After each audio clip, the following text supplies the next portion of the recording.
Seperti yang kita ketahui, bahwa Mataram mulanya merupakan sebuah kadipaten di bawah kekuasaan Kesultanan Pajang.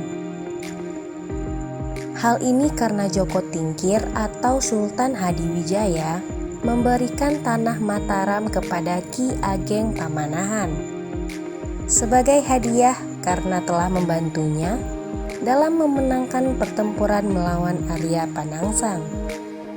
Di bawah pimpinan Ki Ageng Pamanahan, Mataram tumbuh dan berkembang menjadi suatu negeri yang makmur dan maju. Meskipun Mataram berada di bawah kekuasaan Pajang, lambat laun Mataram mulai berkembang melebihi negeri Pajang. Pada abad ke-15 Masehi, tepatnya pada tahun 1575 Masehi, Ki Ageng Pamanahan wafat.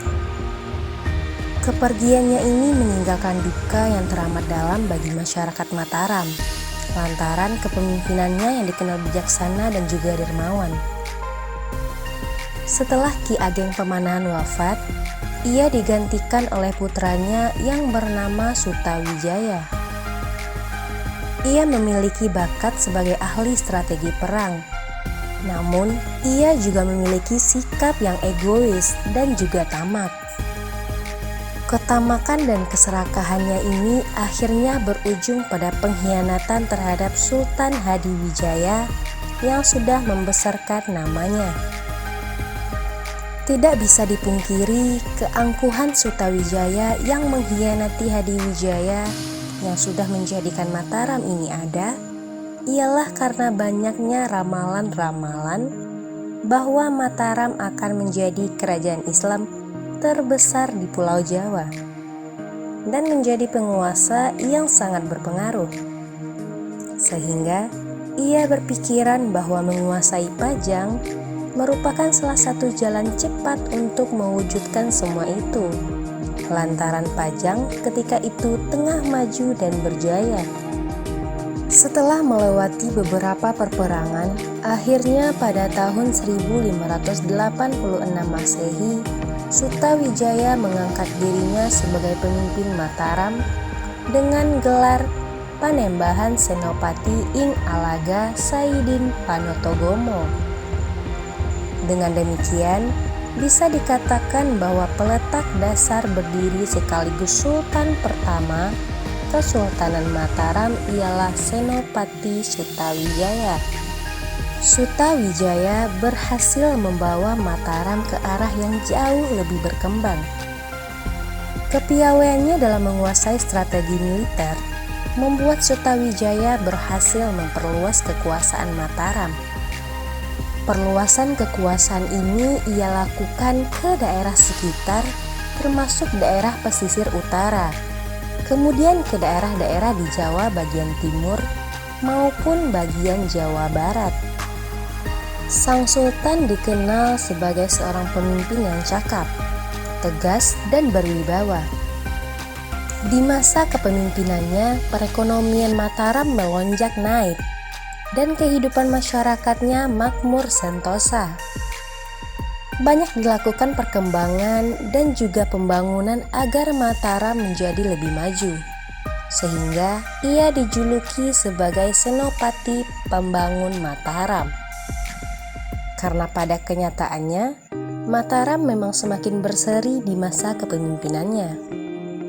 Bahkan Mataram yang tadinya hanyalah sebuah desa kecil, tumbuh menjadi kota yang sangat makmur dan ramai.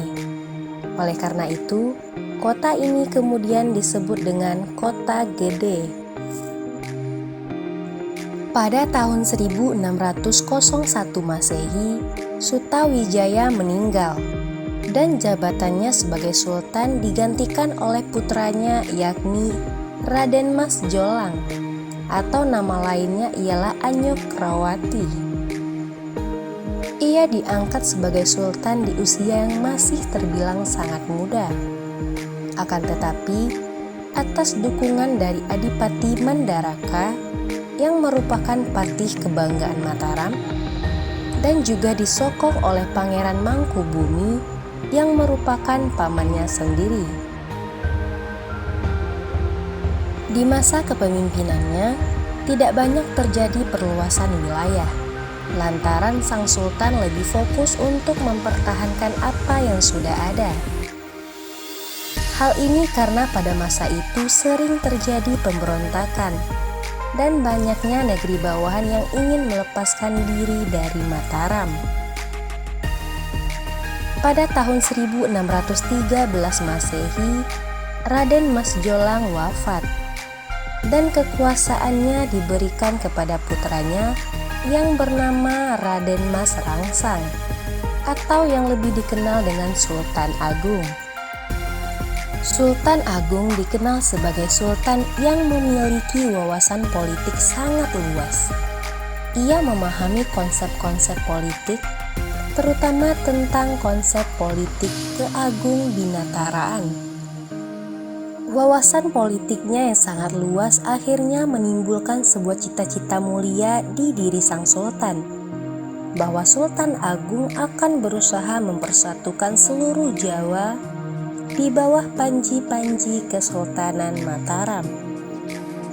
Sultan Agung merupakan raja yang paling besar sekaligus paling berjasa bagi kemajuan Mataram. Ia berhasil menaklukkan seluruh tanah Jawa dan memiliki pengaruh hingga ke Sumatera dan Kalimantan. Mataram juga melakukan hubungan dengan VOC di Batavia. Hubungan tersebut sudah terjalin semenjak masa pemerintahan Sutawijaya. Hubungan yang semulanya baik-baik saja akhirnya mulai memburuk pada tahun 1624 Masehi. Hal ini karena Sultan Agung menganggap VOC berusaha melakukan kolonialismenya yang mengancam kekuasaan politik Kesultanan Mataram. Di masa kepemimpinan Sultan Agung, ia mengembangkan kegiatan ekspor dan impor melalui pelabuhan di pesisir utara Jawa, seperti Jepara, Kendal, dan Tegal. Dalam segi keagamaan, Sultan Agung juga mengadakan perimbangan antara Islam dan Hindu. Ia memperbarui perhitungan kalender Jawa dengan menyelaraskan perhitungan tahun Hijriyah dengan tahun Saka. Sistem penanggalan ini diterima oleh masyarakat Jawa sampai saat ini, yang disebut dengan penanggalan Jawi. Selain itu juga ada tradisi grebek yang disesuaikan dengan hari raya Idul Fitri dan kelahiran Nabi Muhammad SAW. Pada tahun 1642 Masehi, Sultan Agung jatuh sakit. Dan pada tahun 1645 Masehi, sang sultan akhirnya meninggal dunia. Pasca wafatnya Sultan Agung, kedudukannya sebagai Sultan Mataram diambil alih oleh putranya yang bernama Amangkurat Agung. Ia memerintah secara resmi mulai tahun 1646 Masehi dengan gelar Kanjeng Susuhan Prabu Amangkurat Agung atau yang populer disebut dengan Amangkurat I. Amangkurat I tidak terlalu memperhatikan rakyatnya. Ia lebih memilih dekat dengan VOC ketimbang dengan rakyatnya sendiri. Selain tidak memperhatikan perekonomian rakyat, Amangkurat I juga tidak memperhatikan para alim ulama. Sehingga banyak dari para alim ulama itu menentang kekuasaannya. Oposisi terhadap sultan tidak saja datang dari pihak istana, tetapi juga datang dari putra mahkota, yakni Adipati Anom yang bersekutu dengan Trunojoyo, seorang pangeran dari Madura.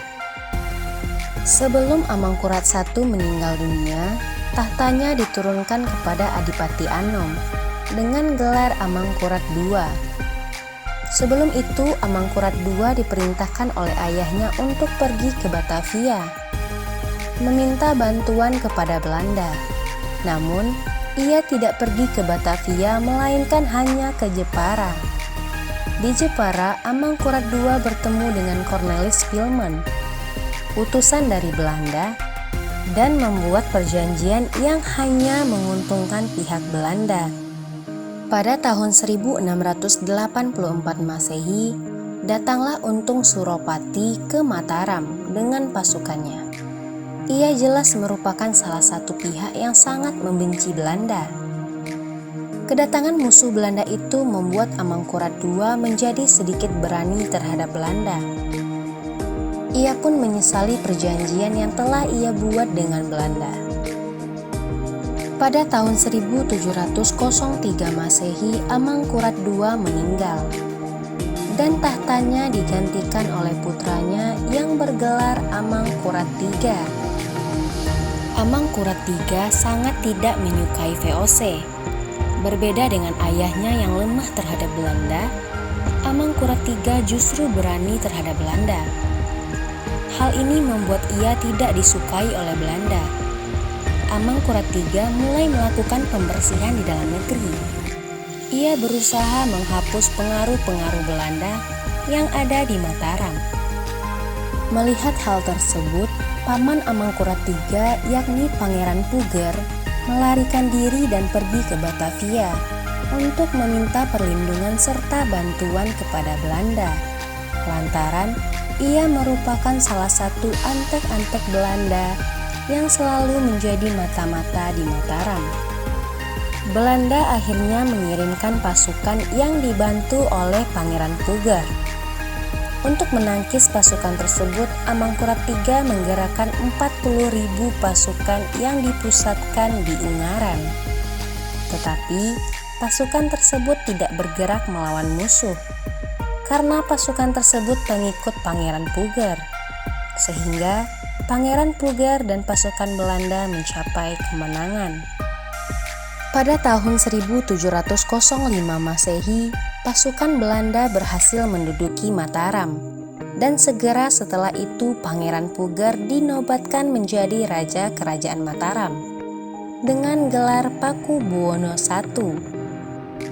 Pada tahun 1708 Masehi, Amangkurat III ditangkap dan diasingkan ke Sri Lanka.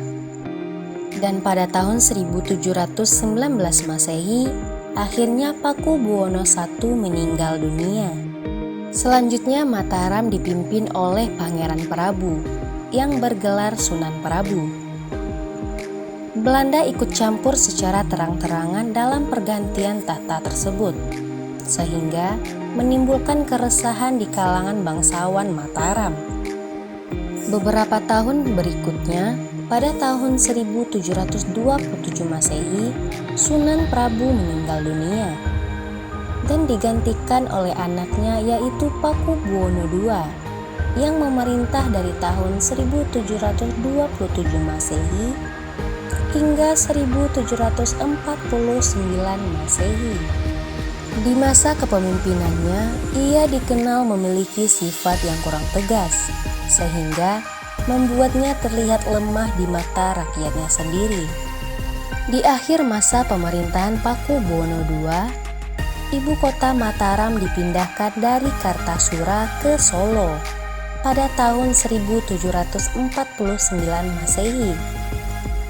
Pemberontakan bangsawan yang sudah terjadi semenjak pemberontakan Trunojoyo semakin memuncak pada tahun 1749 Masehi hingga terjadi perang besar setelah Pakubuwono meninggal dunia. Perperangan itu terjadi untuk memperebutkan kekuasaan di Mataram. Perang suksesi tersebut melibatkan Pangeran Mangkubumi, Pangeran Sumbernyowo, dan susuhan Pakubuwono III yang disokong oleh VOC. Perang tersebut akhirnya berakhir yang ditandai dengan perjanjian Giyanti pada tahun 1755 Masehi yang berisi pembagian wilayah Mataram menjadi dua bagian, yaitu Kesultanan Yogyakarta dan Kasunan Surakarta.